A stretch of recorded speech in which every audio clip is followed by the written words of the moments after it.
next talk or tutorial is by Walid Krichene. He will be talking about optimization. He's a researcher at Google on focusing on convex optimization.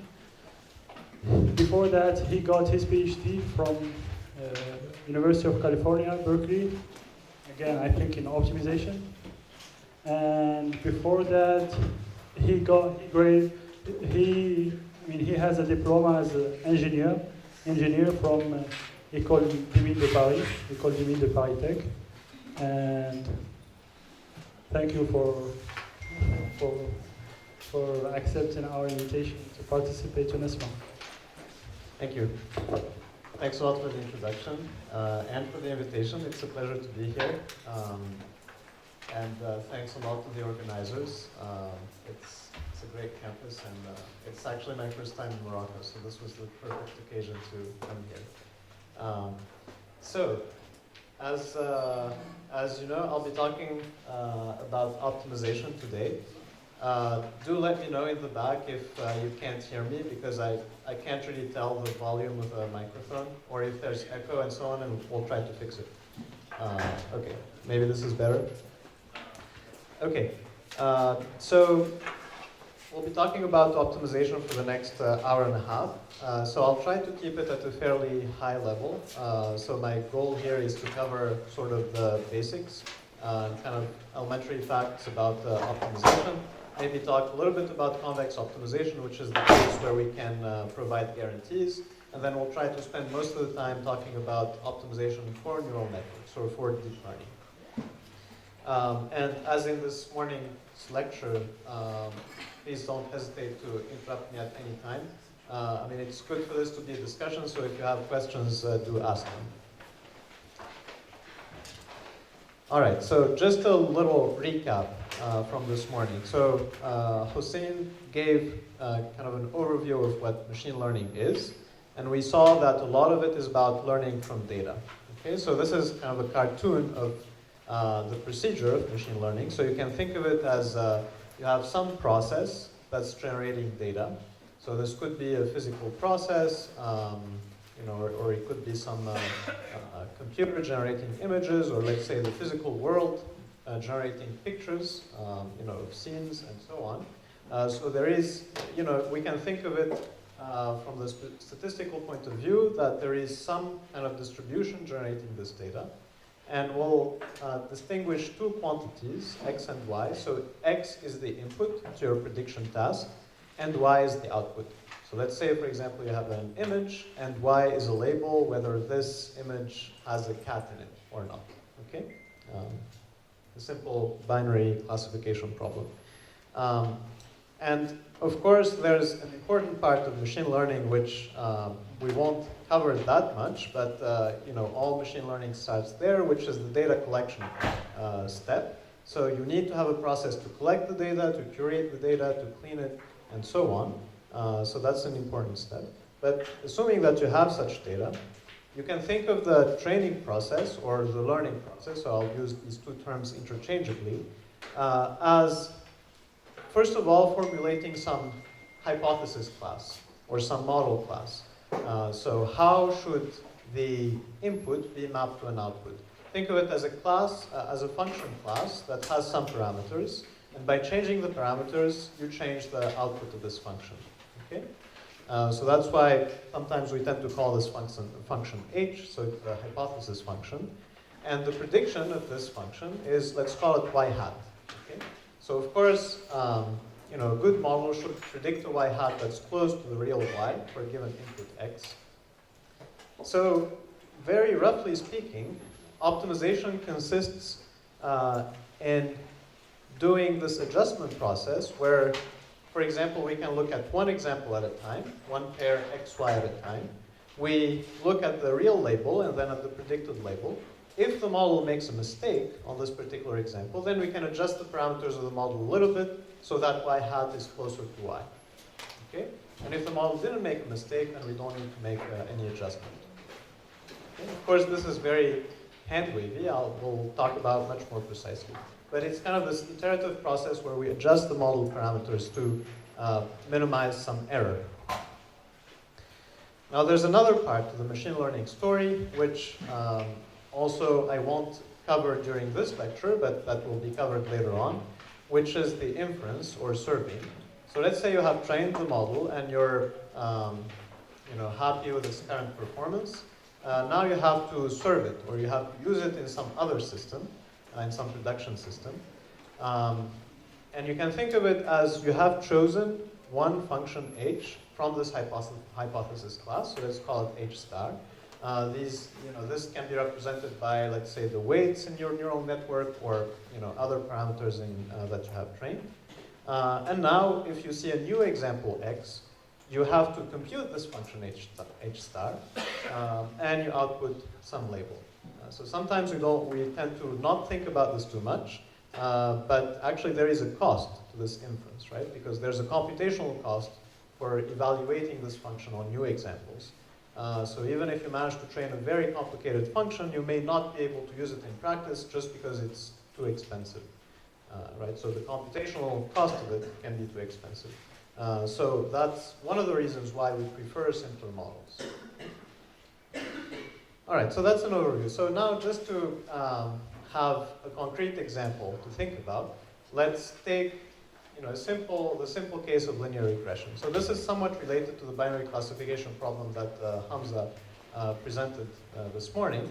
But this problem is a regression problem where you have, x is a one-dimensional variable, y is another one-dimensional variable. And let's say this is your training data. And your model class is the class of linear functions in this case. So we're saying that the output is just some linear transformation applied to the input. Here, I gave two examples. One is two-dimensional example, one is three-dimensional example. Where in the first example, you just have two coefficients in your model, right? So you have the slope of this of the model, and then the intercept. So you can, this is my function class h.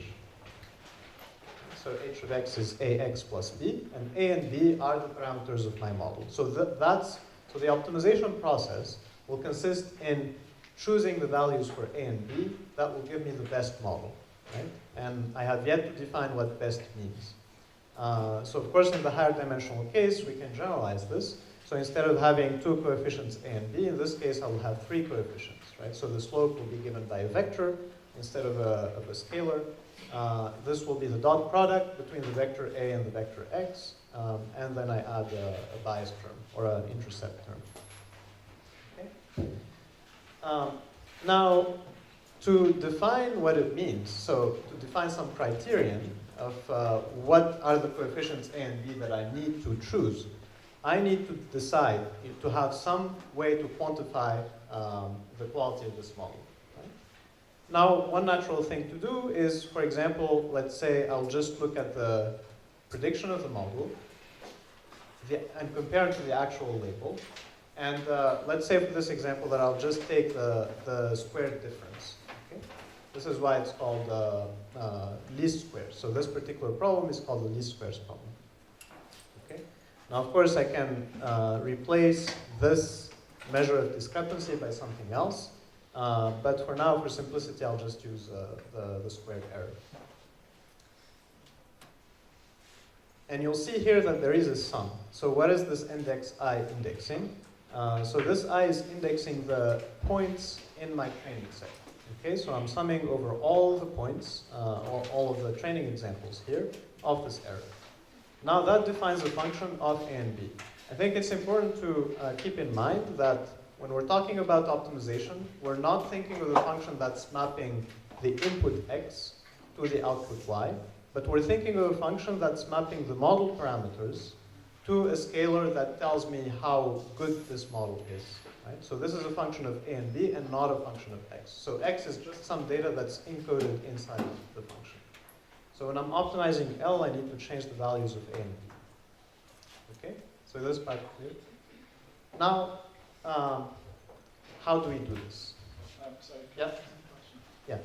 How, if I may ask this, I've got a background in social sciences, so usually for the linear regression, it's multivariate, you're trying to optimize I mean, the x's, the explanatory variables, rather than the gradient and the intercept. How does, I mean, what you just explained, for example, if I look at the graph in there on the right hand, is that why you would call it a linear regression with true explanatory variables? Okay, the question is, in social sciences we have some, we can use linear regression, but we optimize over the x's. It might be just a question of notation here, right? So what I'm calling x's are, for example, the values of your explanatory variables, right? And the coefficients, here I'm just calling a and b, okay? So to come up with a linear model, so of course you might have some feature selection aspect of it, so which are the explainable variables that I want to use or not. So that will come later, feature selection. But let's say, my model takes a certain number of features as input, and what I want to choose is the coefficients to attribute to each of these features. And by coefficients, you mean the constant and the gradient? Yes, gradient is a slightly different term. We'll come to that later. So to talk about the gradient, we need to have a loss function first. But it's basically think of these as just numerical values, these x's. And the coefficients are, so the output of the function is one coefficient multiplied by each numerical value, and then we sum them up. Okay, so now just slightly more generally to introduce a little bit of notation and also connect this back to the generalization topic that Hamza mentioned. More generally, we can think of this loss function, L, or error, if you will, L, that depends on theta. And theta here I will use just to denote all of the parameters in the model. So if it's a linear model, then it will be the slope and the intercept. If it's a neural network, then this will represent all the weights in your in the different layers of the network. Okay? And so in general, we'll focus on this type of problem, which is summing or averaging over all training examples of some measure of discrepancy between the output of the model and the actual label. Okay? And of course, what we're interested in is not trying to minimize this, but actually trying to minimize some kind of fictitious quantity or imaginary quantity, which is the expectation over all possible data points. Right? So if you have this physical process generating the data, I would like to make an error over any possible example, not just the ones I have seen during training. But of course, we don't have access to this. So the best thing we can do is to use this so-called empirical risk as a proxy for minimizing this. Okay? And there is theory about how far this quantity is from this quantity, but we won't talk that much about this. Okay? And to some extent, the validation process that Hamza mentioned is trying to capture the discrepancy between these two, because usually we optimize during training this quantity, and then during testing we can use during the validation, we can use the validation set to approximate this quantity. Okay? And then if we see that there's a big difference between the two, then maybe we have some overfitting, and then we need to adjust the, let's say, regularization and so on. Okay? And now, last, just a tiny bit of extra notation. So the goal will be to minimize this function, this loss function. So minimizing it just, abstractly means finding a value of the parameters theta that gives me the smallest possible value of L of theta. Okay? Of course, that can be a hard problem depending on the function L. But let's just say that any such point that minimizes this function L, I will call it theta star. Okay, just for notation. Okay, so that was a brief introduction. Now this is the plan for the rest of the about an hour and 15 minutes. So I'll first talk about gradient descent, which is sort of the most basic algorithm that we can use to minimize such loss functions. Then I'll talk about a variant of it, which is stochastic gradient descent. So this is the variant that's used in practice because gradient descent can be too expensive computationally, so not practical. Then we'll focus about optimization for neural networks, and then I'll talk about kind of a collection of other techniques and tips and tricks and heuristics and stuff like that that are related to optimization. Okay, so let's start with gradient descent. So the main idea for gradient descent is that you have this loss function L. If it's a one-dimensional function, we can just plot it and look at it, and we can just tell where the minima are. Right? But now, if you have a function that's very high-dimensional, you cannot plot it.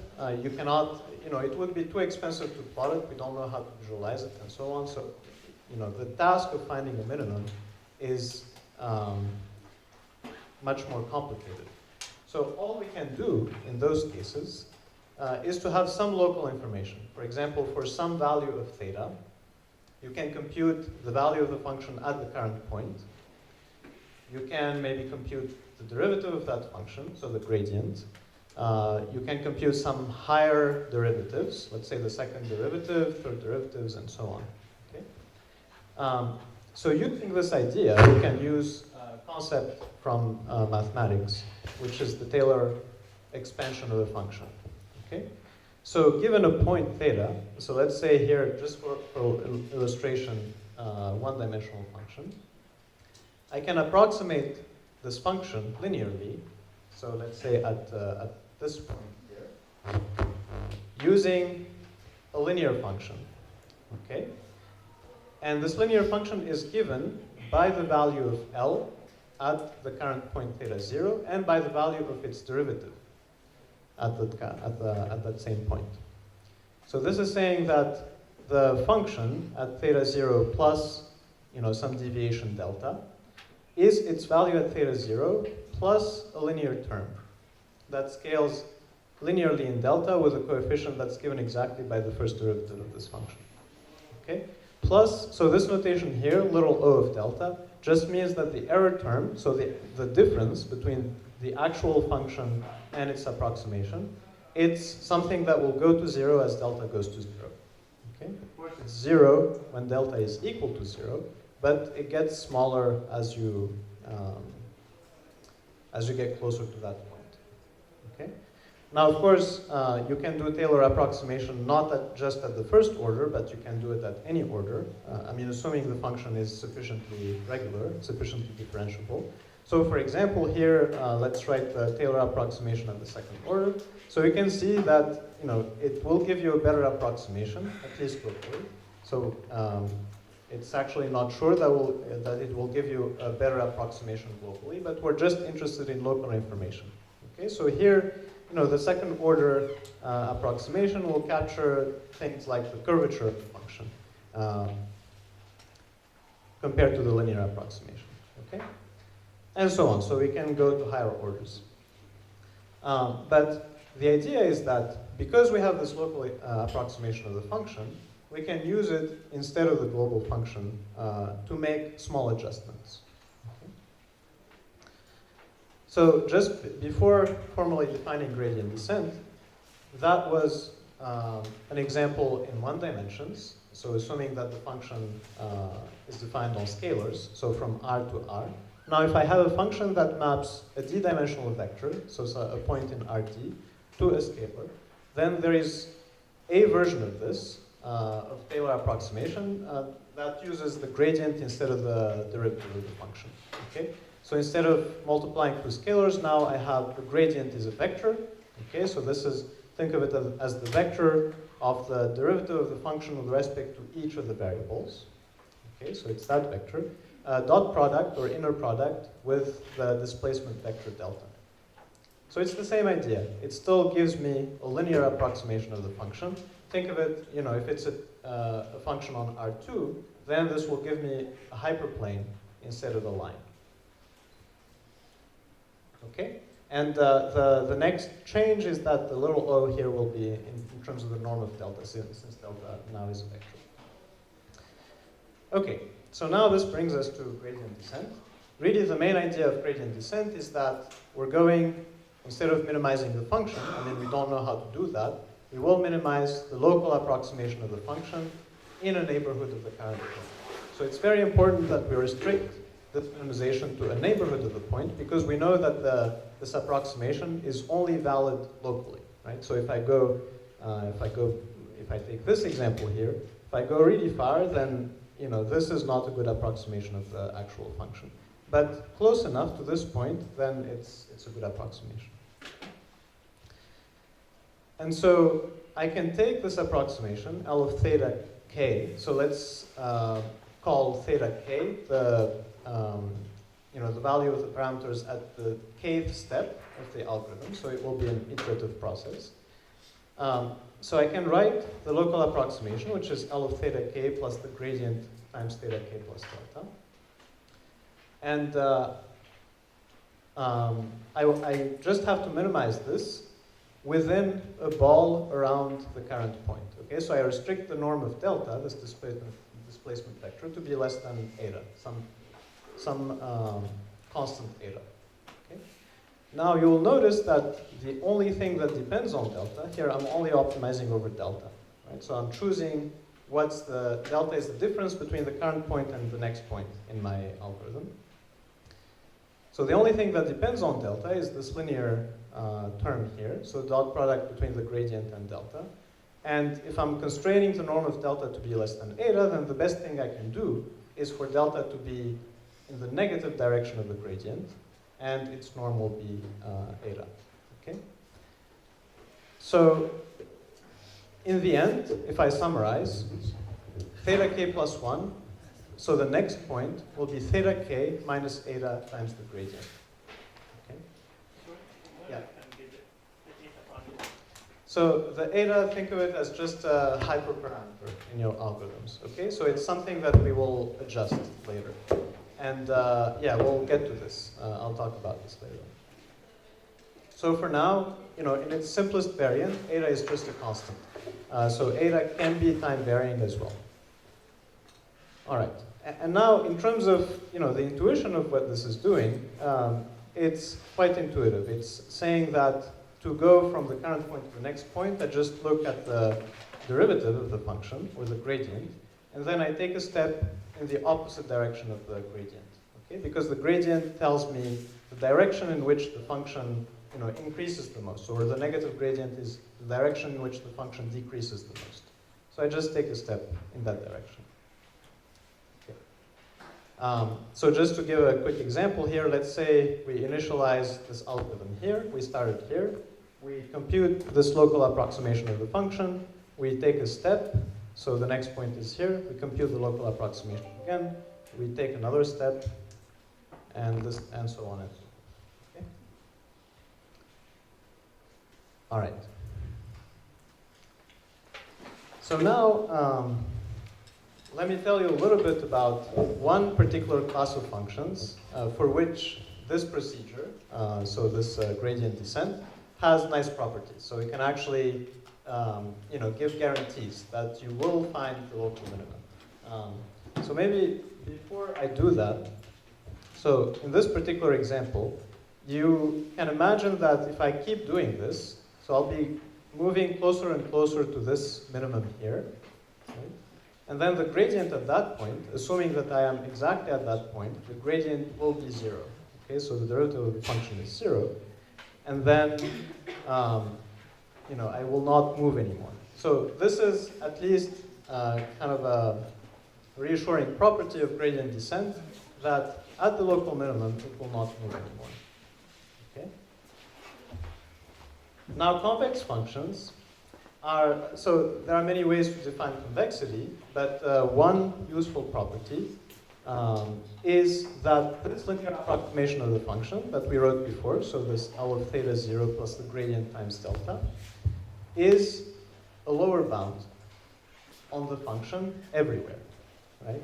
And so now, geometrically speaking, you can think of convex functions as functions that are bowl-shaped. Right?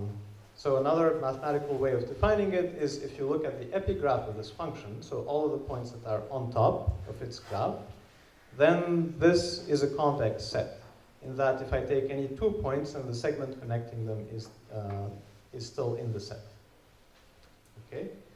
So you can imagine that for a function like this, if I take a linear approximation of this function, So if I draw a hyperplane that's tangent to this graph, then that hyperplane will be below the function everywhere. Okay? So it's easy to convince yourself that it's the case here. Obviously, it's not the case here. Okay? So this is not a convex function. And if I draw, for example, this linear approximation of this function, is not a global lower bound on the function, right? So at some point, it's not below the function graph anymore. Okay. So now, why is this an interesting property for convex functions? Because if I look at this inequality, and I set the gradient, let's say I'm at a point theta 0 such that the gradient is 0, right? Then this term vanishes, so this will become 0. And this is saying that for every delta, L of theta 0 plus delta is greater than L of theta 0. That's another way of saying that theta 0 is a global minimum. So for such functions, we have a precise characterization of what the global minima of the functions are. Right? So these are exactly the points such that the gradient is 0. So now we reduce the problem of minimizing the function to the problem of finding a point such that the gradient is 0. And we can show, in fact, that gradient descent will find such points. Now, to emphasize one last time why this is important, so in a situation like this, if the function is not convex, then having a 0 gradient is not sufficient. Because, for example, a local maximum, so a point like this one, will also have 0 gradient. So the derivative of the function is 0 there, but it's obviously not, it's not a local minimum, let alone the global minimum of the function. And you may also have local minima that are not global. Okay. So now just a tiny bit of results on global convergence of gradient descent under convex functions. This is just to give you kind of a flavor of the type of results that you can prove. For instance, if you assume that the function is smooth with some constant L, and if the step size eta is small enough, so it has to be related to this Lipschitz constant, okay, then you can show that the kth iterate, so theta k, at step k of the algorithm, the distance between the value of the function and its value, its minimum value, decreases. So this is a constant, this should be theta 0 minus theta star. So this is the initial distance to the optimum. So it's just a constant. And we have a term that goes down to 0 at a rate of 1 over k. Okay?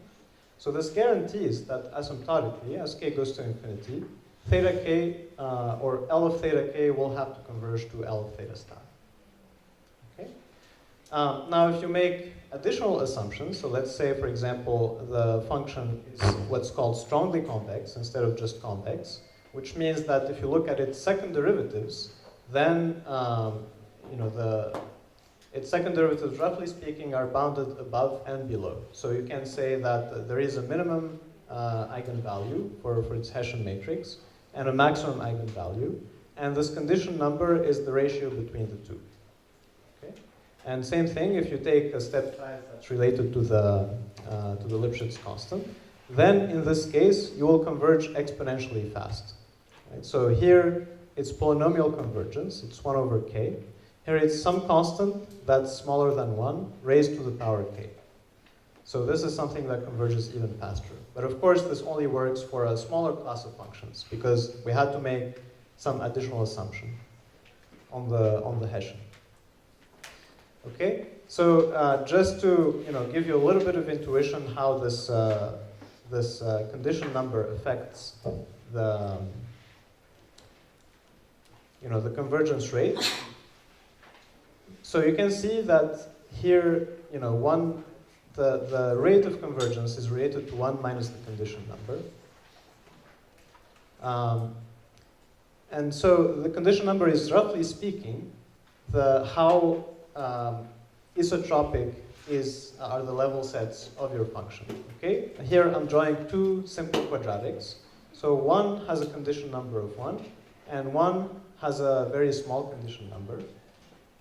Okay?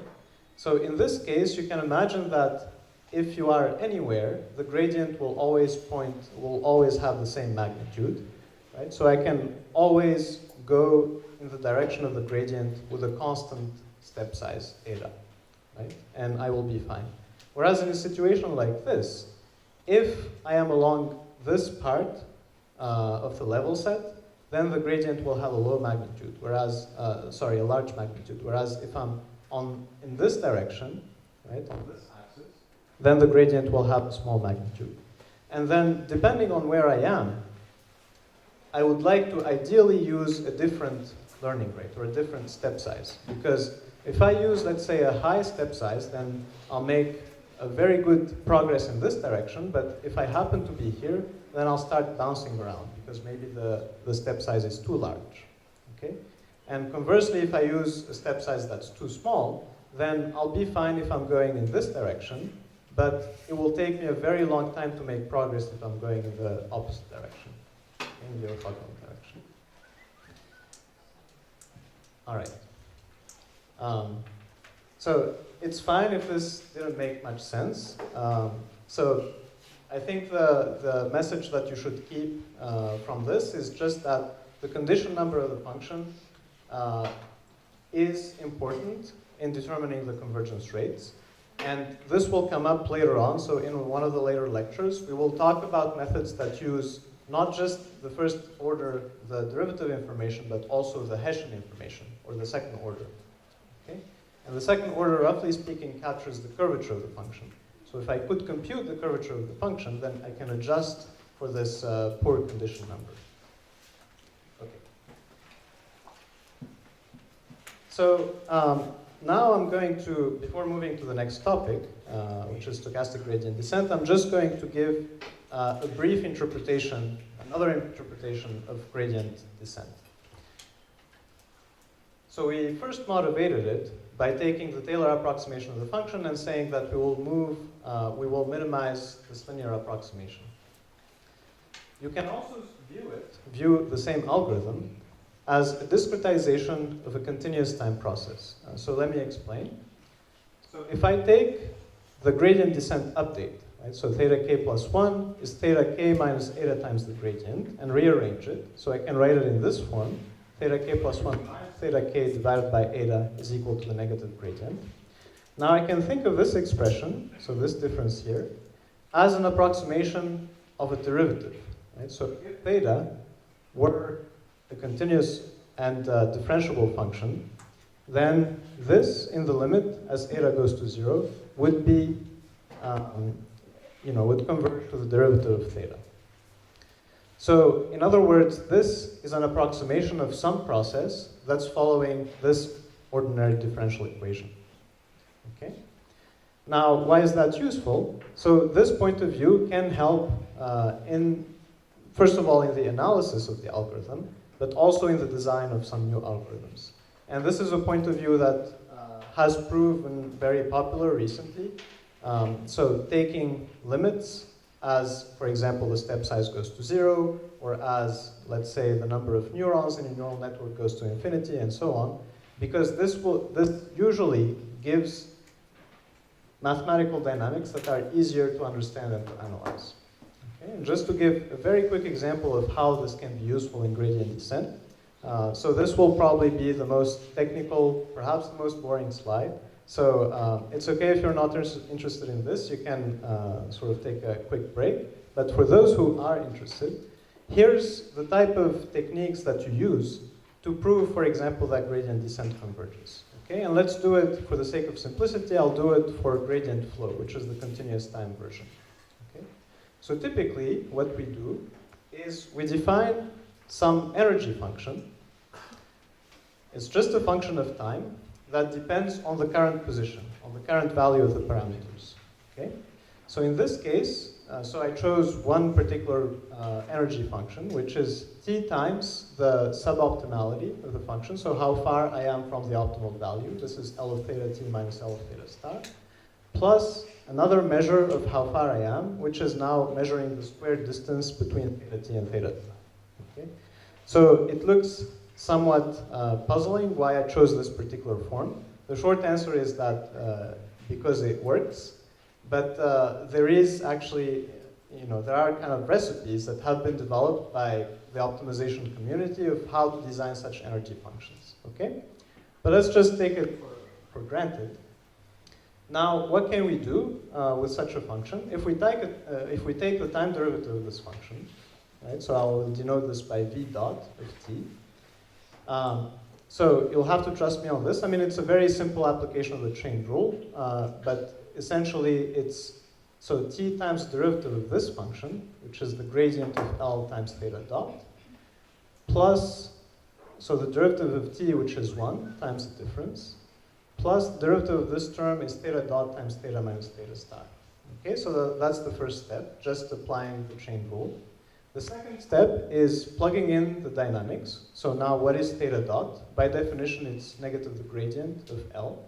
Okay, so I changed it here and there. And now comes the fun part of just deleting terms. So I will look at each term. For example, this particular term, it's the gradient of L dot product with negative gradient of L. That's a negative term, or a non-positive term. Okay?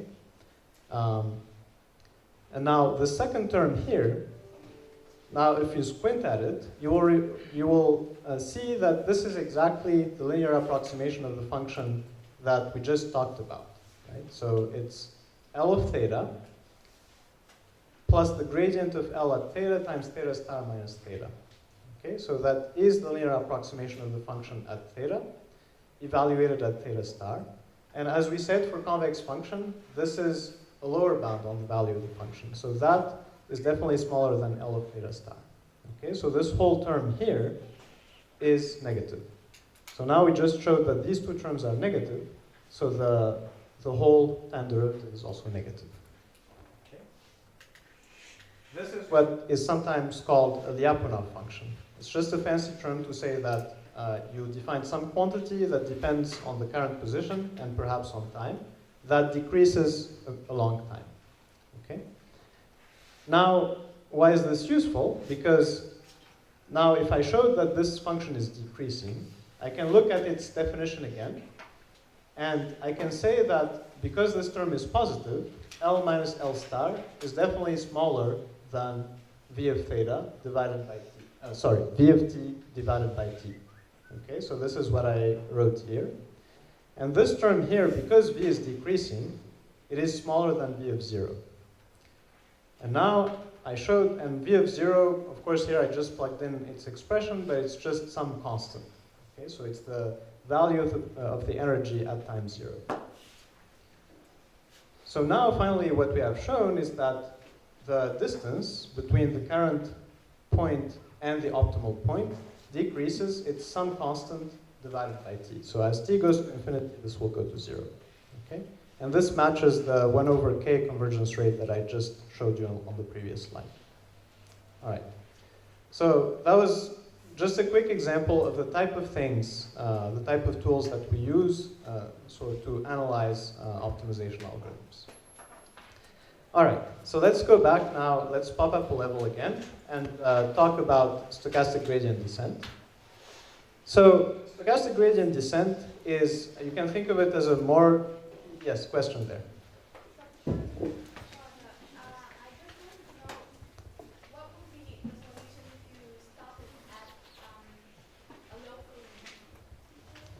Okay, so the question is, I can repeat the question, that's fine. So the question is, what happens if we started at a local minimum?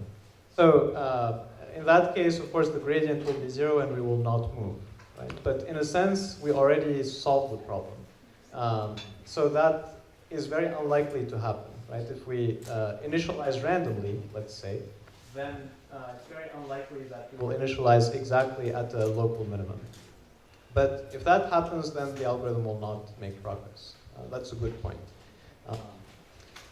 And in fact, I would say that a local minimum is okay. What's more dangerous, perhaps, is if you initialized at a local maximum. Right? And in that case, again, if you're using exact gradient descent, then you will not move, because the gradient there is 0.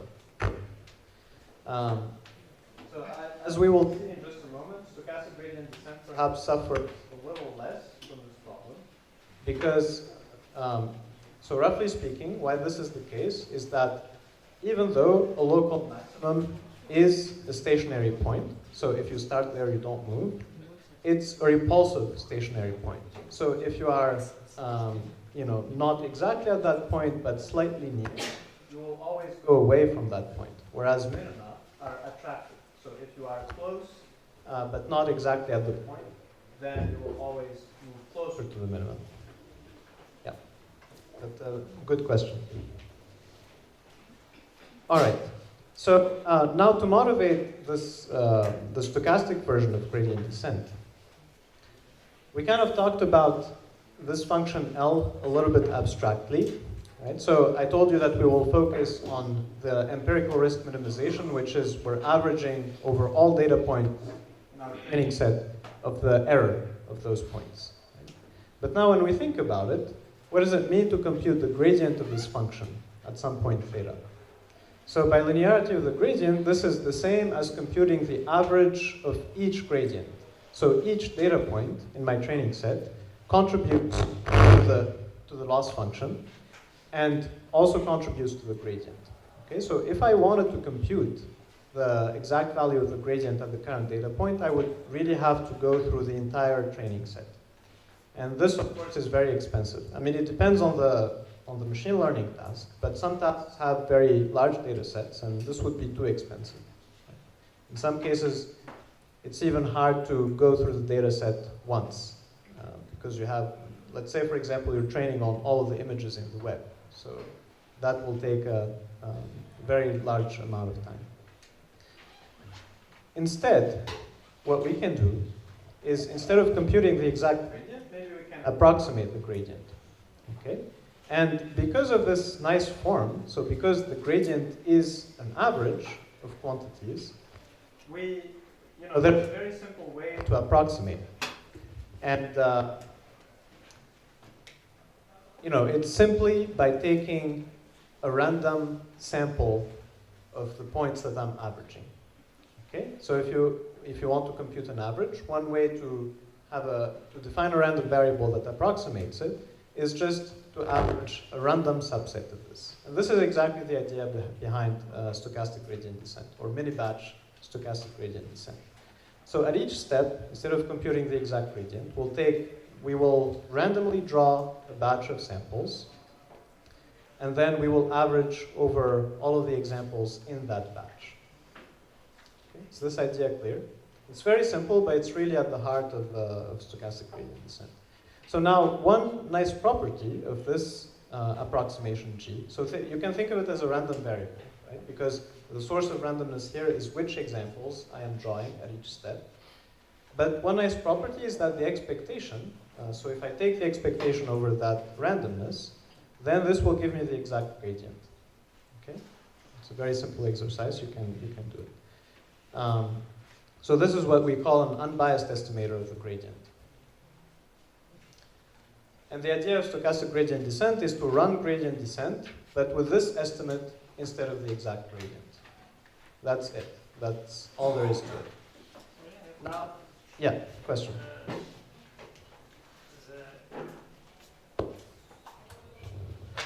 the case where RT is not like convex, how we can deal with this problem? In the case of where the function is not convex. Yeah. Yeah, so we will come to that. So I will not give you any guarantees. In fact, it is very hard to provide any guarantees in the most general non-convex case.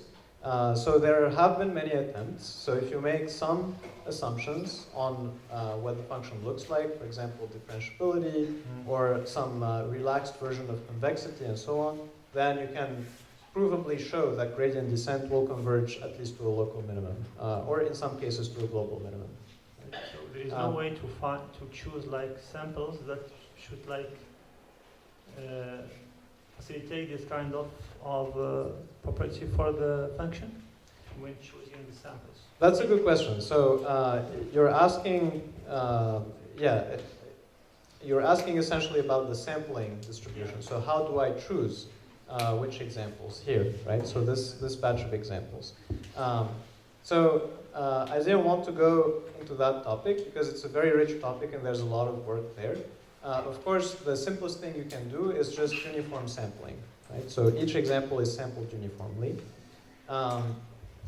But there are ways, mostly heuristics, in fact, but perhaps some theoretical results on how to choose. You can sample some points with a higher probability, right? And this depends a lot on the distribution that's generating your data. For example, it might be the case that your data distribution has a power law distribution. So let's say some features are much more likely to occur in your data set. Then you might want to sample those points more frequently than others, or vice versa. It really depends on what you're trying to achieve. But one way to adjust the sampling distribution is to look at some feature distributions in your training data. And of course, if the points are not sampled uniformly, then to get an unbiased estimate of the gradient, you will have to have an adjustment factor here, right? So if you're sampling a point I with some probability pi, then to have an unbiased estimator, you have to divide here by pi, each gradient term. Does that make sense? Yeah. All right. So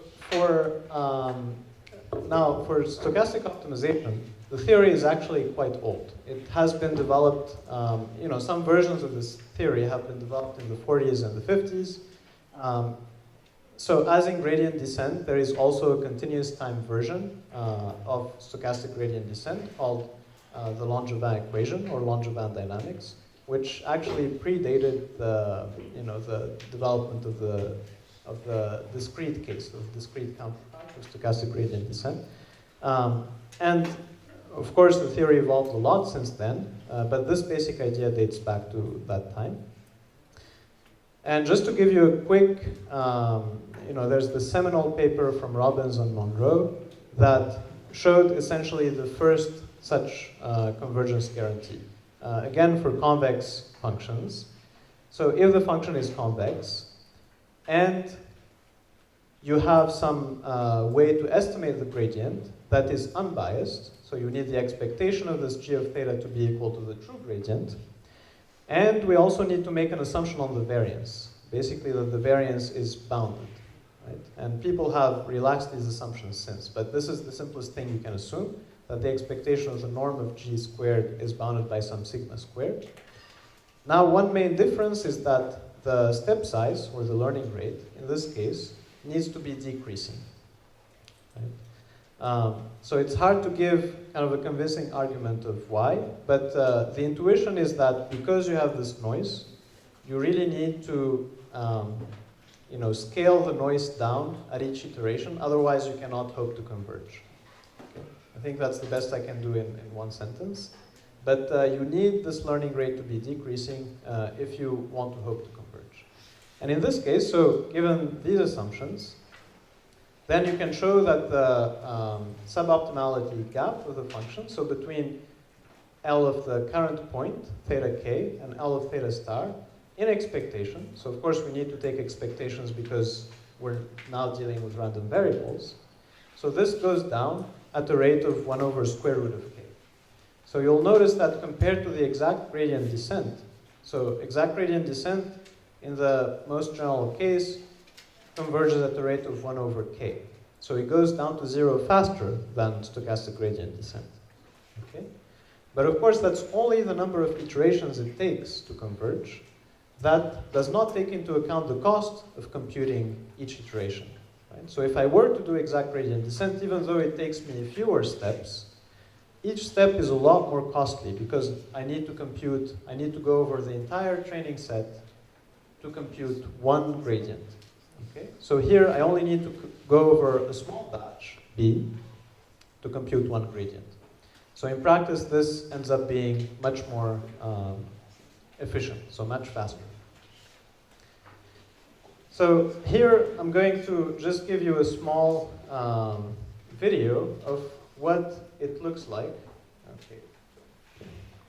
Let me try to improve the quality a little bit. Hopefully we'll be able to see it. Okay, this is an example of running gradient descent, stochastic gradient descent, with different levels of noise, or different levels of variance. Remember on the last slide, we had a bound sigma on the variance of our gradient estimator. So if the variance is 0, it means that I have the exact gradient, and that should be the same as gradient descent.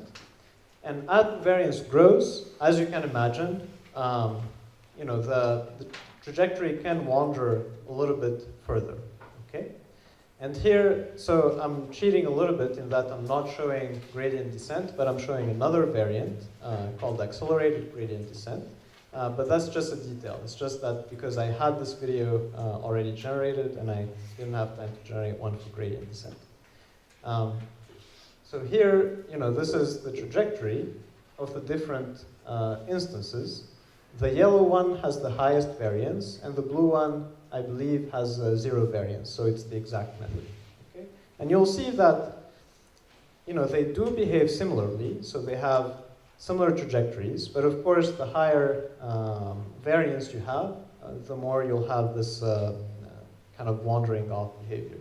But what's remarkable is that no matter what the level of the noise is, or the level of the variance, you are still guaranteed that in expectation you converge to the minimizer, even though the gradient is noisy at each step. That's sort of a remarkable fact that was very surprising to me at first when I learned about this. But again, this is the case for convex functions. Right? So a very quick word about variance reduction. So this is an important topic that obviously I won't have time to cover, but as you can see, the variance of your gradient estimates matter a lot for the speed of convergence. So if you can manage to reduce the variance, then you can accelerate convergence. Of course, there's a very simple way to reduce the variance, which is by increasing the batch size. I can just use more examples to compute the gradient. But that becomes more expensive, right? So in the limit, if I'm using all of the examples, I have 0 variance, but that's just too costly. There are other methods that are called variance reduction methods. Here I'll just name them for those who are interested. So there are methods that are called SAG or SAGA for stochastic average gradient. The idea there is that you cache the contribution of each example to the gradient, right? So you remember their contributions, and then each time you see a new example, you subtract the old contribution and add the new contribution. Okay? So that gives you a slightly better estimate. I mean, it reduces the variance. Another type of methods are called SVRG, stochastic variance reduced gradients, and these work by periodically recomputing the exact gradient, right? And then using some nice tricks to use that exact estimate to reduce the variance for the next epoch until the next time you recompute it. Okay, so there was a question somewhere in the middle. I don't know if you still have your question. So sigma, the question is, what is sigma? Sigma is the variance of the gradient estimate. So remember, okay, let me go back a few slides. Yeah. So this is the expression of the full gradient, okay? And one way to estimate it is to compute the average on the batch instead of the full training set. Now I can think of this as a random variable. The randomness comes from which examples I am drawing to compute this. Okay? So the variance of this quantity here is one of the main things that determine the convergence speed. But it depends on the law of V. Sorry, can you say that again? It depends on the probability law of V. It depends on the probability law of P. Do you mean the distribution that's generating the data? Oh, of B, I see. Yeah. So, yes, that's a good point. So here, I'm just assuming that I'm sampling uniformly at random. Of course, maybe there's better ways to do it. Maybe I can adjust the distribution to reduce the variance, in fact. But that's a good point. The sampling distribution also affects the variance. Okay. So that was kind of a quick tour of the basics of optimization methods, why we want to do stochastic gradient descent and not full gradient descent, and some convergence results in the simplest case, in the convex case. So now let's look at optimization for neural networks. So this will be much more kind of focused on the practice and not the theory. But to start, we already discussed this, but again, here's gradient descent. We hope that this will converge to a stationary point. What is a stationary point? It's a point such that the gradient of f, or it should be L, so the gradient of L is 0. Right? So that's the definition of a stationary point, because then theta k plus 1 is equal to theta k, and we don't move anymore. Okay? But now the question is, what can stationary points be? So the worst is maxima. Right? So it could be a local maximum. But as I said, this in practice is not such a big problem because especially when we're doing stochastic gradient descent, so we're not computing the exact gradient. So even if we are very close to this maximum or at the maximum, chances are we will compute a gradient that will move us away. And then as soon as we're a little bit far from this local maximum, the gradients will push us away even more because it's a repulsive stationary point. Okay? So it could be a saddle point. So it could be a point like on this graph here. So the point in the middle is a point where along a certain direction it is a local maximum, and along another direction it's a local minimum. So here, the same property holds in the sense that if I'm using stochastic gradient descent, or even better, if I am injecting a little bit of noise in my gradient descent, then even if I am close to the saddle point or at the saddle point, then I will always be able to kind of move a little bit away from it, and then the gradient along that bad direction will push me even further. Okay? So in practice, at least there are some theoretical results that show that gradient descent will not get stuck in saddle points. And there are even results that tell you how much time you need to get away from saddle points. Okay? Now the next candidate is a local minimum. Of course, the best thing we can hope for is global minimum. But as you can imagine, if the function is non-convex, and if we only have access to local information, then it's very hard to provide guarantees for a global minimum. So in most cases, we're happy enough with a local minimum. There are some theoretical approaches, like simulated annealing, for example, if you've heard about this term, that have some guarantees of global optimality, so they can find global minima. But in fact, I believe, my personal opinion is that they are not super practical, and even the theory behind it usually has huge constants that depend exponentially, for example, on the dimension of your problem and so on. So even though in theory they should be able to find the global optima after sufficiently large times, in practice those times are just too large. You cannot afford to wait for it to find the global minimum. Okay, so now with that in mind, with the caveat that now we're okay with, we're happy with just finding a local minimum, we're going to talk a little bit about how optimization is done for neural networks. Okay? So a lot of what we will do during this summer school will use neural networks. And one natural question is, how do we compute gradients of such complicated functions? So as Hamza mentioned, here's another kind of representation of what a neural network is. So in this case, the inputs come in to the left and the output is on the right. Okay, so think of this as just your data, x, and then you compose a linear transformation and then some nonlinearity, okay, or some activation function. And you do this multiple times. So this is a 5-layer network. And what's nice about these neural networks is that gradients can be computed automatically. Right? So you don't have to, for example, write down this the formula for this neural network and then manually derive the expression of the gradient and then implement it in your algorithm. Right? This can be done automatically in a generic way, and the observation is quite simple. It's just if you apply the chain rule, so if you write the loss function at the output here, and apply the chain rule, then you can show that the derivative of the loss with respect to some layer, wi, so I here is the layer, can be written entirely as a function of the derivatives with respect to the layer I plus 1. Okay? So I won't have time to show you the details of why this is the case, but you can read up on it. There are dozens of tutorials that explain how backpropagation works or how computing this gradient works. But all you need to know is that to compute the gradient with respect to the parameters of this neural network, all you need to do is first a forward pass.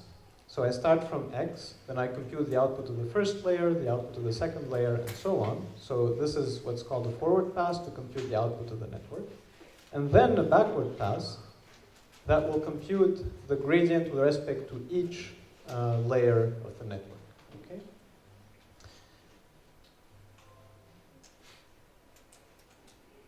And what's even nicer is that many of the open source packages that are popular for doing machine learning, such as let's say TensorFlow, PyTorch, and so on, have this implemented for you. So you almost don't have to worry about it. And so most kind of common operation of building neural networks, let's say all algebraic operations, arithmetic operations of addition, subtraction, and so on, all of that is already implemented. So you have this modular way of creating models such that you can automatically compute the gradient with respect to all of the parameters of the network. So you don't have to ever worry about manually computing the gradient. So you can just apply gradient descent, and you can focus mostly on kind of the modeling part. Right? So how to define the model. Okay, so now let me try a quick demo. So there's this tool called the TensorFlow Playground that you can use to build kind of very simple neural networks. And I wanted to show quickly the difference between kind of convex optimization problems and non-convex optimization problems. So in the simplest case, if I have a zero-layer network, so the output of the network here is just a linear combination of the inputs. So this is a linear model. And if my loss function is convex, then this whole problem is a convex problem. And if we minimize it using gradient descent, we expect that it should be able to find the global optimum. Okay?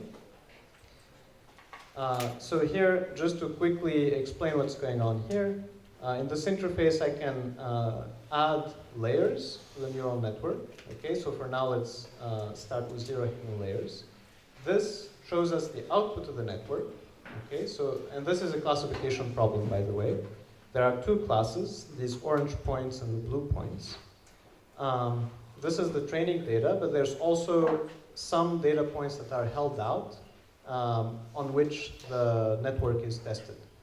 Okay, and once I hit the play button, there are certain things that I can adjust here, such that, for example, the learning rate, the type of activation function, whether I want to use regularization or not, etc. And once I hit the play button, it will start applying gradient descent. It will optimize the parameters of the network. In this case, it's very boring. There are only two weights to optimize, which are the coefficients of this linear model. And it should also show us the loss, both the training loss and the test loss. Okay? All right, so you can see that in this very simple problem, so first of all, the problem is convex, and second, the data is separable. Right? So it only took very few iterations, and the loss already converged to its optimal value. And it looks like here it's zero loss because the data is separable. This is the decision boundary between the two. We can also kind of discretize the output. So this is the output space of the neural network. Okay, but now let's say that the data distribution looks different. So the data distribution looks like this. You have two concentric kind of clouds of points. Then if I try to fit this data with a linear model, of course, the model will not do well. Right? So this is the best it can do. The problem is still convex, by the way, right? Because the model is linear and the loss function is convex. But of course, this is not a satisfying model. So we probably want to either add features to the model or add layers to the neural network to make the function class more complicated than just a linear class. So we'll try both. First, let's add, instead of just feeding x, the values of x1, x2, now I'm also feeding x1 squared and x2 squared. Let's see how the model does. Of course, now it does much better because that's exactly the features that it needs, right, to find a circle. So if I feed it the squared of the input features, then it should be able to fit it. Yeah, question? Yes, question. Number of epochs Uh huh. the number of times that we train the data. Yeah. So the question is, what is the number of epochs? So it's shown here. This is not the number of steps that we take in gradient descent, but this is the number of times that we see the full training set. Because we're doing stochastic gradient descent, it may take a few iterations for you to see the full set once. Okay? So this is the number of times we have seen all of the training data points. So we've seen it 1,000 times. Of course, these problems are quite small, right? So there are maybe a couple of hundred points. And here I'm using a batch size of 12. It would be interesting to see what happens if I reduce the batch size to 1. So this means that I'm going to look at one example at a time, compute an estimate of the gradient using that one example, and then update my model parameters. So because the problem is convex, I expect that it will behave the same. And as you can see, it has no trouble finding the global optimum. So, it might be interesting to see what happens if, let's say, we increase the learning rate. So let's increase it by a factor of 1,000. Okay, so here it was too much. So you see that loss quickly diverged. Okay? So that shows you the importance of kind of tuning these parameters. So choosing the right scale of the learning rate. If the learning rate is too large, then maybe, after the first iteration, you will move very far off, and in practice you may have, for example, NANs in your neural networks, and you cannot recover from it. So, right? Yeah, question. If we don't deal with ENN, simply ENN, Uh-huh. at least we have one layer between the features and the outputs. You could have 0 layers, such as in this case. I mean, it really depends what you want to call neural network. In this case, it's just a linear model, right? So here I'm using this tool to show you an example of a linear problem, the convex function and so on. But it's true that it's not really a neural network. Okay. Yeah. And I think there was another question. What can be done to solve the problem of the vanishing gradients? That's a good question. So the question is, what can we do to solve the problem of vanishing gradients?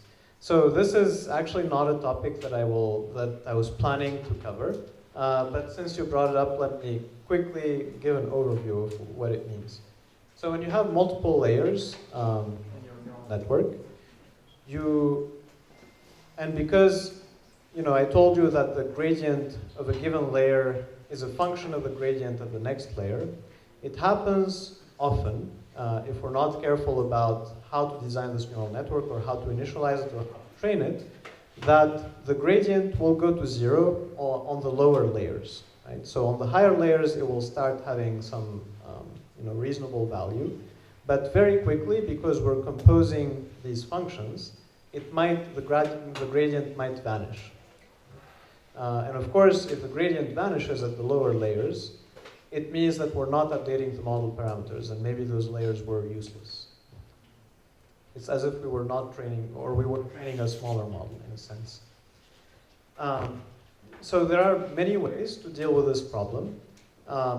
There have been some theory developed on how to initialize the weights to avoid this problem for fully connected layers, let's say, or for CNNs, for convolutional neural networks, and so on.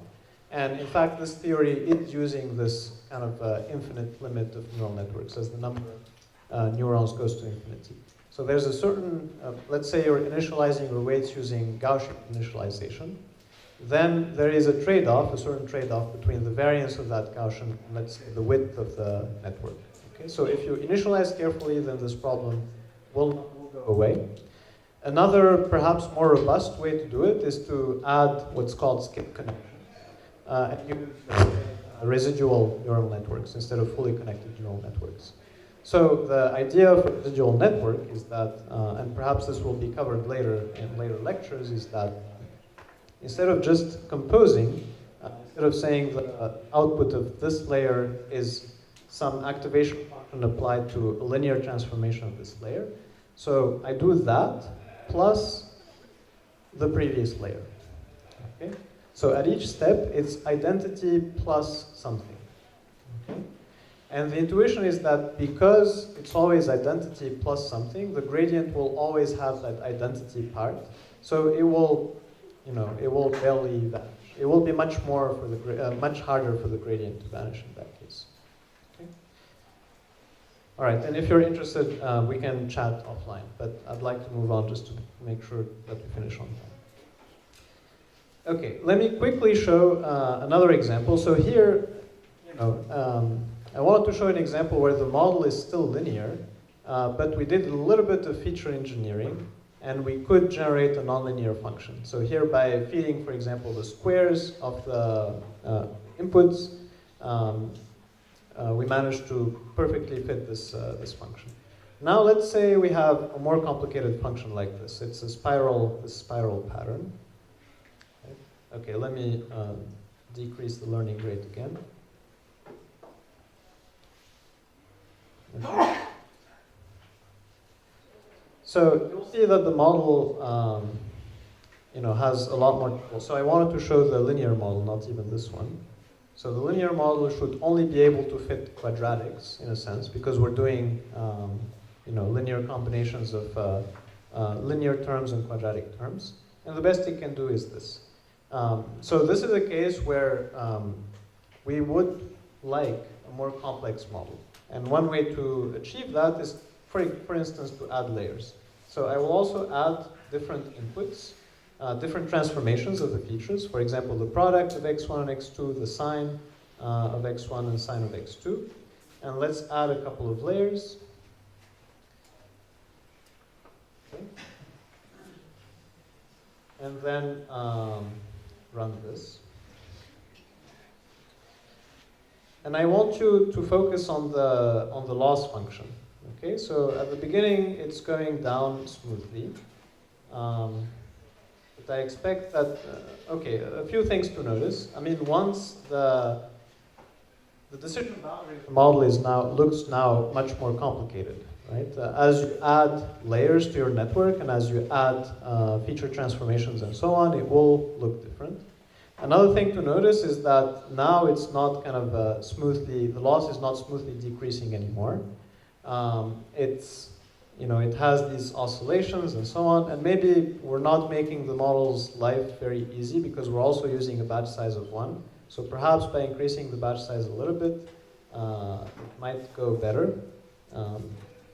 But I think, I did a little bit of experiments with this earlier this morning, and it should be able to fit this data pattern eventually. So let's try. Yes, it was this model. So let me show you again.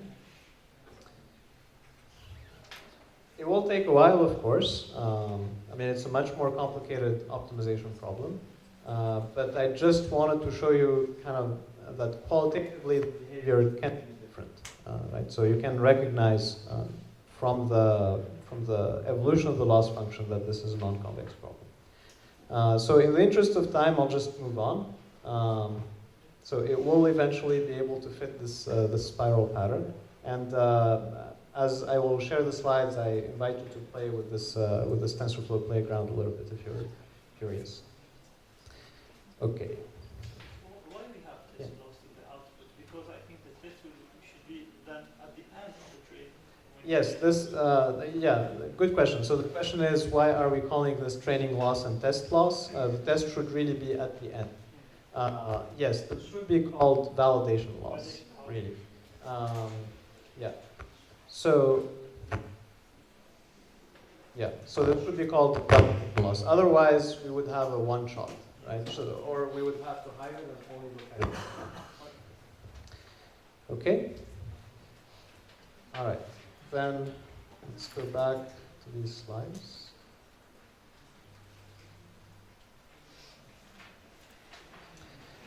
Okay, so that was to show you kind of the qualitative behavior of stochastic gradient descent when optimizing neural networks.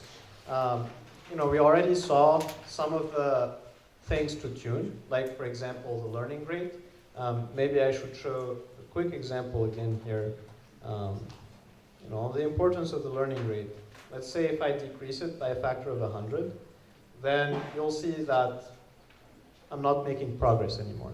Right? So here, obviously, the learning rate is too small. Then I'm not updating the model parameters. And again, if I increase it, maybe by a factor of 100, then, in fact, in this case, it looks like it's making faster progress, but it's a little bit unstable. So if you look at the, you know, the loss function here, once in a while it will shoot up, and now it might be, you know, stuck with a very large value of the parameters, and it's not able to move anymore.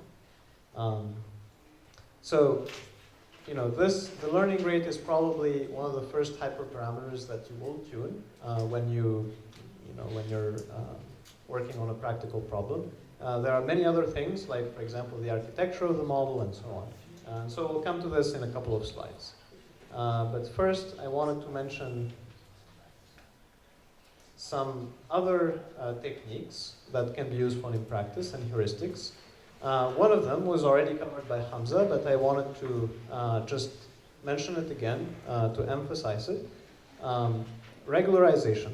So the idea of regularization is to add a penalty to weights of high norm. So the idea behind it is that we can use the norm of the weight vectors as a proxy for the complexity of the model. Okay? So another way to think about it is that, let's say I have a linear model. Right? If the coefficients are very large, then a small change in the input can make a large change in the output of the model. And that's also the case for deep neural networks, or for neural networks in general. If the weights are very large, then a small change in the inputs can induce a large change in the outputs, and that makes the whole function unstable in a sense. Okay, so we prefer, if we have two models and both have the same, let's say, training loss, one of them has very high norm weights and the other has lower norm weights, we prefer the lower norm weights, of course. Okay? Now, one way to achieve this during optimization is you can add a penalty term. So let's say this is our empirical risk loss, L of theta. You know, one popular example of a regularization function is just the squared norm of the model parameters. Okay? As Hamza mentioned, there are other choices, like, for example, the one norm, and that will tend to induce sparsity. But let's just talk about the squared norm. First observation is that this is very easy to implement, because the way it will change the gradient, so if I take the gradient of this function, or the negative gradient of this function, then I will have the negative gradient of L minus lambda times theta. Okay? So if I have a way to compute the gradient of L, or to approximate it, there's a very simple way to add the regularization term, which is just in my update, I add this lambda times theta. And this is why in some implementations, in some practical implementations of neural networks, this is called weight decay. Because if the weight of the layer is theta, then this update, adding a regularization term, lambda times the norm squared, will decay the weights at each step. So it will pull them a little bit closer to zero at each step. Here's a quick example of the effect of regularization. Okay, so here I took that same example again. And is there a question somewhere? Okay. And I think I'm using, okay, let's just quickly follow this link.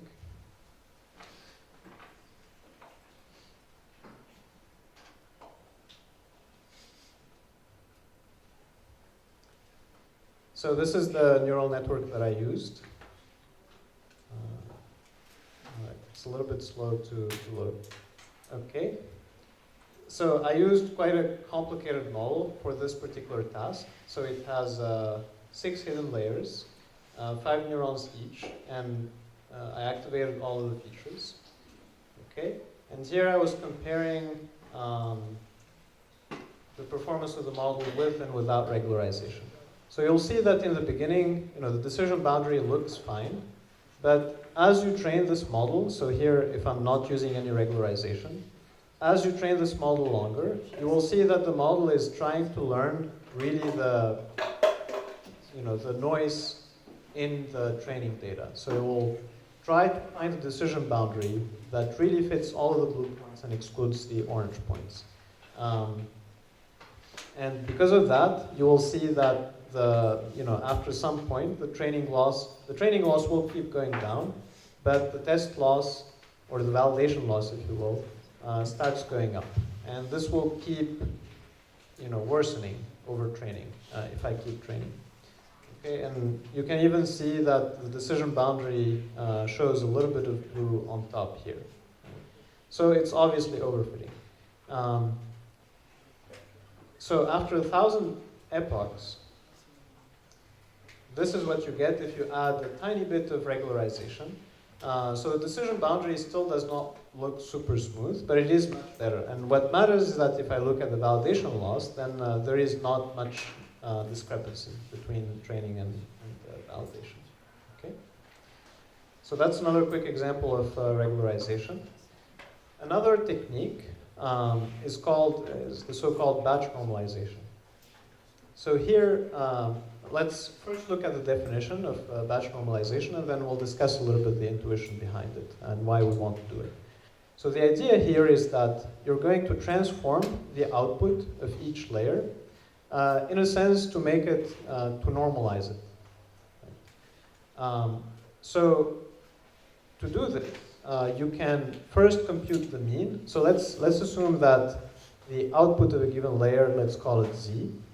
Okay, and when we do batch normalization, we're going to map Z into some Z hat, or replace D with a Z hat. That's defined like this. So first I'm going to subtract the mean over the batch. Okay, so this is very important. So batch normalization, as the name implies, happens at the batch level. So I look at a batch of examples, and I compute the mean over that batch of the output of this layer. And I also compute the variance. So here I'm averaging over the batch Zi minus the mean squared. Okay. Then I subtract the mean, I divide by the standard deviation, and then, at least in the original formulation of batch normalization, they also add kind of an affine transformation of this quantity. So this is the normalized output of the network, and then we add some affine transformation by multiplying by a scalar and adding another scalar. Okay? This, in fact, is somewhat related to the problem of vanishing gradients. Right? So if the outputs become very large or very small, then this can cause the gradient either to explode or to vanish. Right? And this is a way to fight that, in a sense, by normalizing the output of each layer. So you make sure that, let's assume that the data is coming from some scaled Gaussian, Here you make sure that everything becomes a normal Gaussian, right? So that the outputs are better behaved. So this improves the gradients. This also tends to accelerate learning because each layer, you don't have to wait for the rest of the network to find the right scale before that layer can start learning. Okay? But ultimately, this remains a heuristic that is extremely powerful in practice. It's actually still not very well understood why it works. The original authors had some motivation, and it makes intuitive sense, but people came up with many observations since to explain why batch normalization might help, and even cases in which it doesn't, actually. So ultimately, this is just another kind of trick that you should have in your bag that you can try, and you can always decide to use it or not with cross-validation. Okay? So a quick word about serving for batch normalization. So because here, the output of the network is affected by the particular batch, let's say you have finished training the model and now you want to evaluate it on new data points, right? You have a single data point. So now you don't even have a batch to compute these quantities, right? The mu and the sigma and so on. So what does it mean to do batch normalization during serving? So the way this is solved in practice is that all of these parameters, so the mu, sigma, gamma, and beta, over time they are actually frozen. So at the beginning of training, they are computed at the batch level, but then maybe you have some weighted average that will converge to some value during training, so at the last epochs of training. And then you freeze those values and you just encode them into the model and use them during serving. Okay? So it's just a small technical detail that can look surprising if this is the first time you have seen it. Okay, one last word, one last technique. Dropout is yet another heuristic. Yeah, you have a question. Batch normalization for serving time in validations for the validation test also? That's a good question. I believe so, but I am not sure. I mean, it probably depends on the setup. But it would make sense that you use it in validation the same way that you're planning to use it for testing. Even though at validation time you do have a lot of data, right? And you still can use batches. But I think it's important to validate your model or test it the same way you're planning to serve it. Okay, so dropout is another technique that is also very simple to describe. So this is saying that each neuron with some small probability, we will just drop it in the sense that we will ignore its output. So just, imagine that you just cut the connection between that neuron and the next layer. Okay? The intuition is that, and so another small detail is that you need to scale the output of the layer to compensate for that, for dropping out, a certain proportion of the neurons. Because usually at test time you don't do dropout, or at serving time you don't do dropout. You use all of the neurons. This is just a technique that you use during training. So you need to make sure that the scale is preserved with and without dropout. Okay? So the intuition behind this is that you want to make the model somewhat more robust to the value of a particular neuron. Right? So if now some neurons can be dropped with some probability, then the model cannot rely too much on one particular value to, to predict its output. So that enforces some kind of robustness. But once again, this is a heuristic, and there is no kind of strong theoretical justification of why this works. But in practice, it tends to work. Okay, so I'll conclude with a quick word about hyperparameter tuning. So during this lecture, you've seen quite a few hyperparameters, right? So we've talked about the learning rate or the step size. So that's this eta constant here that appears in gradient descent. There's also the batch size, an important hyperparameter. So that's what you use to compute or to estimate the gradient. If you're using dropout, there's the dropout rate. There's regularization coefficient. To some extent, there's also some architecture hyperparameters, let's say the number of layers or width of each layer and so on. So how do you set these? And also you might wonder, why not, these are just other parameters in the model, right? So why not use gradient descent, let's say, to tune them? So one big difference is that these are parameters that, for which it is very hard to compute gradients. So think about, for example, the learning rate eta, right? So I could imagine a problem that says, for a given eta, I can run my whole training process, and then I look at the value at the end, and I want to know how changing eta is going to affect the value at the end. Now that's a very complicated process, and computing the gradient for that, while theoretically possible, I can write down each step of the training process and I can compute gradients. It's just impractical. Okay? So I cannot use gradient descent, at least not easily, to set this eta. So same thing for the batch size. There is no simple, the batch size is some discrete quantity, so I cannot really compute gradients for that. And the regularization coefficient is also, it has to do about the generalization ability. So there's not, a concrete loss function that I can use to compute the gradient for that. So really the main difference between hyperparameters and model parameters is my ability to easily compute gradients. Okay? So as Hamza mentioned, this is typically done by, so how to set the hyperparameters is using cross-validation. So we'll split the data into training, validation, and test, and I'll use the value on the validation set to decide on the value of the hyperparameters. So one last thing I wanted to mention is that even though this looks like a manual process, there are actually tools, open source tools, that can also do automated hyperparameter tuning. So for example, in TensorFlow, there's this tool called Vizier that will use not gradient descent, because again, we don't have gradients, but it will use something called Bayesian optimization to decide what's the next value of the hyperparameter to choose, or to try. Okay? So that concludes my lecture. As a summary, we saw stochastic gradient descent, kind of the basic idea. It really is at the core of much of the optimization that's done by practitioners.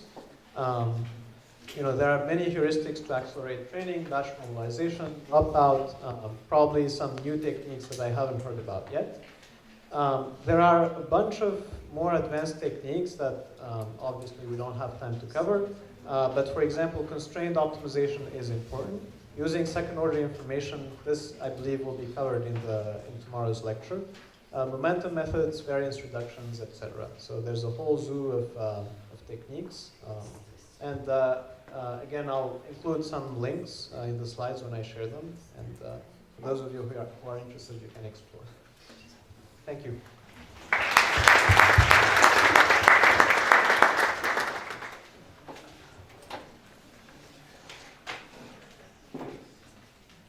We still have time to take questions. If you have any questions, go ahead. Thank you for the presentation.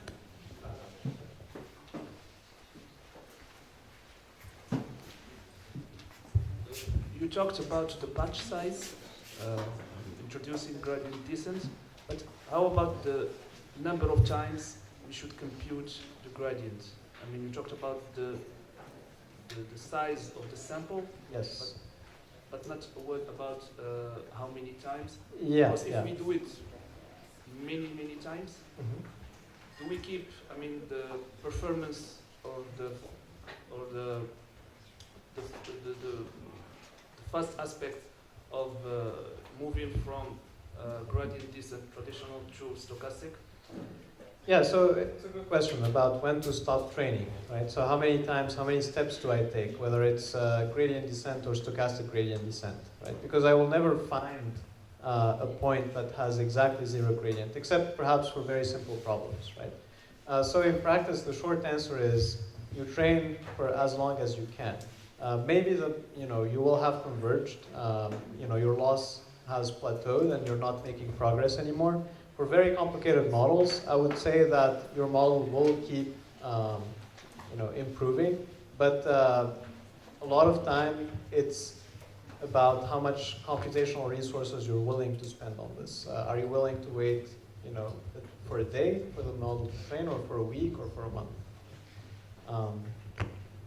And it's also a trade-off about the validation performance. If your training, of course, is still improving, but your validation is not improving much, then you can stop training.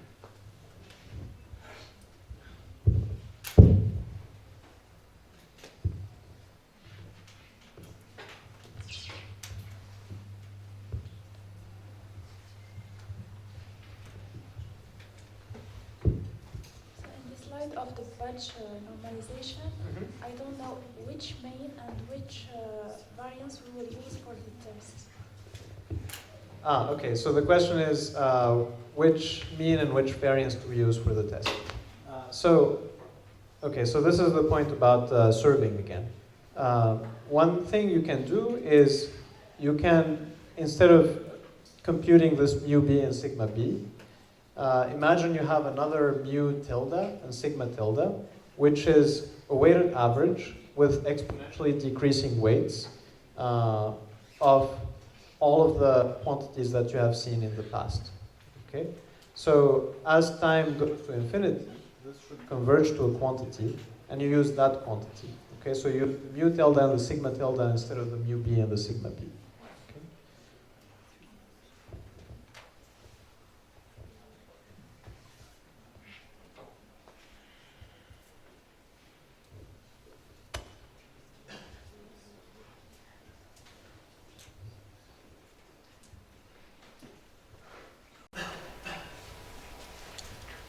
If we're always looking for a smaller gradient, how did we end up having these oscillations in the training and testing loss?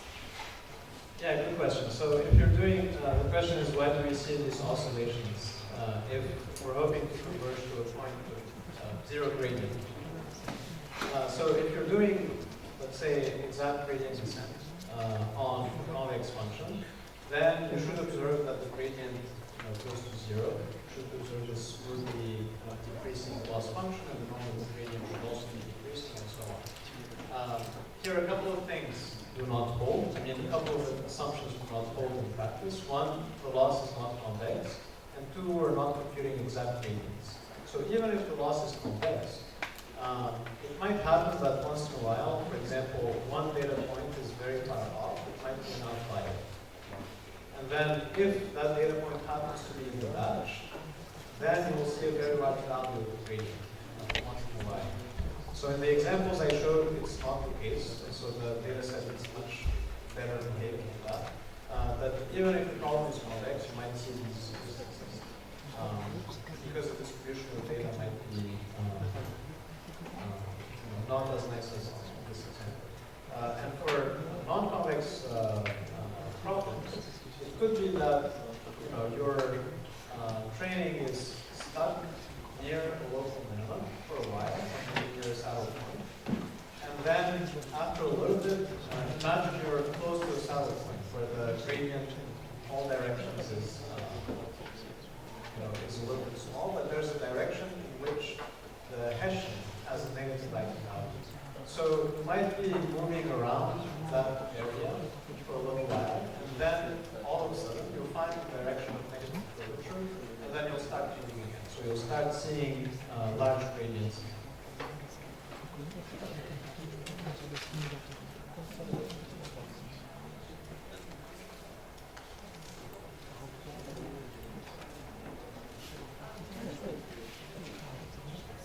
Genetic algorithms are known to be used to optimize the neural networks. What do you think?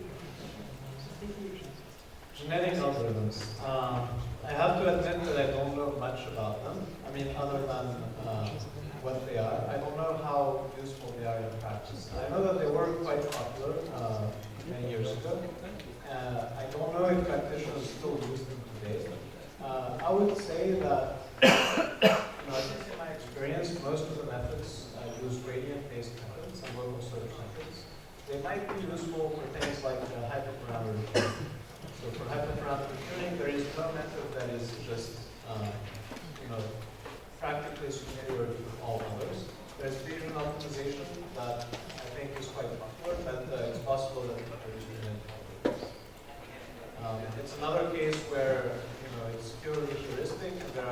very few, if any, theoretical results.